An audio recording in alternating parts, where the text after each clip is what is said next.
మదనపల్లి గ్రామీణ మండలం వలసపల్లి పంచాయతీలో ఉన్న జ్యూస్ ఫ్యాక్టరీలో 15 ఏళ్ల క్రితం పనిచేసిన కార్మికులకు అప్పటి యాజమాన్యం తమ కార్మికుల కోసం ప్రభుత్వ నిబంధనలకు లోబడి ఇళ్ల స్థలాలను మంజూరు చేసింది. ఈ క్రమంలో భూ ఆక్రమణదారుల చర్యలతో గత పాలకుల నిర్లక్ష్యం కారణంగా 15 ఏళ్లుగా లబ్ధిదారులు ఇల్లు నిర్మాణం చేపట్టేందుకు అవాంతరాలు ఎదురు కావడంతో ప్రస్తుతం తెలుగుదేశం ప్రభుత్వంలోని ముఖ్యమంత్రి చంద్రబాబు నాయుడు ఆశీస్సులతో స్థానిక శాసనసభ్యులు షాజహాన్ బాషా లబ్ధిదారుల నిర్మాణానికి ఆదివారం భూమి పూజ చేశారు. ఈ సందర్భంగా ఆయన మీడియాతో మాట్లాడుతూ 253 కుటుంబాలు ఇళ్ల పట్టాలు మంజూరు కావటం కాబట్టి 15 ఏళ్లుగా కాలయాపనను జరుగుతున్నటువంటి నేపథ్యంలోనే అధికారులతో మాట్లాడి లబ్ధిదారుల ఇళ్లు నిర్మించుకునేందుకు అనుమతులు ఇప్పించడం జరిగిందని, ఇక ఈ క్రమంలోనే నేడు వాళ్ళ యొక్క ఇళ్ల నిర్మాణానికి భూమి పూజ కూడా నిర్వహించినట్లుగా తెలిపారు.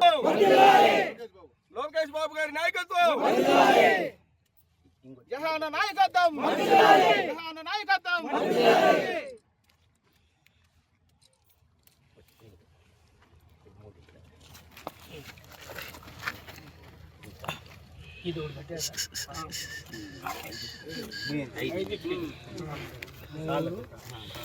ఇది ఒకటి పెట్టాను జహాన నాయకత్వం జహాన నాయకత్వం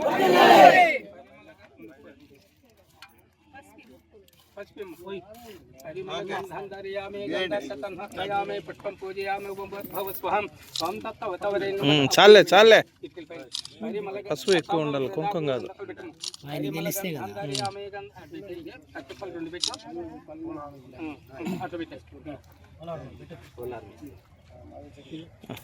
మీటింగ్లో ఇచ్చినారు ఈ పట్టాలు. మాకు ఇప్పుడు అన్న జహాన్ వచ్చి మాకు దీన్ని సహకరించి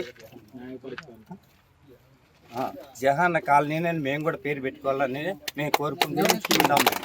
అన్న పేరు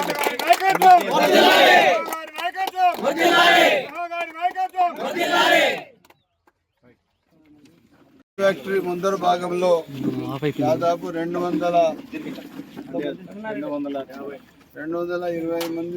మంది వరకు 15 సంవత్సరాల ముందు ప్లాట్లు ఇవ్వడం జరిగింది. కాకపోతే నానా కారణాల వల్ల భూ కబ్జాదారులు ఎక్కువ అయిపోయినారు, దానివల్ల ఇది పెండింగ్ పడింది.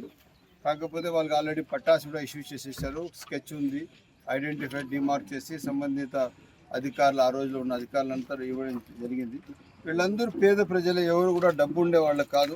ఒక్కసారిగా 200 కుటుంబాలంటే 1000 నుంచి 1200 జనాభా ఇక్కడికి రాబోతున్నది. సో అప్పుడు ఏమవుతుంది, మదనపల్లి టౌన్ పైన లోడ్ తగ్గుతుంది. ఆ సౌకర్యం మేరకు ఈరోజు ఇక్కడ భూమి ఇచ్చేసి వాళ్ళకి కేటాయించిన స్థలము, వాళ్ళ స్కెచ్ మేరకు, వాళ్ళకి ఇచ్చిన పట్టా మేరకు, వాళ్ళకి ఇచ్చిన పట్టాలో ఉన్న ఎన్ని సెంట్లు ఉంటే అన్ని సెంట్ల మేరకు వాళ్ళ పొజిషన్లు తీసుకొని ఏం ఇష్యూస్ లేకుండా వీళ్ళు బాగా సంతోషంగా ఉండాలని చెప్పి ఆలోచనతో ఈరోజు భూమి పూజ కూడా చేయడం జరిగింది.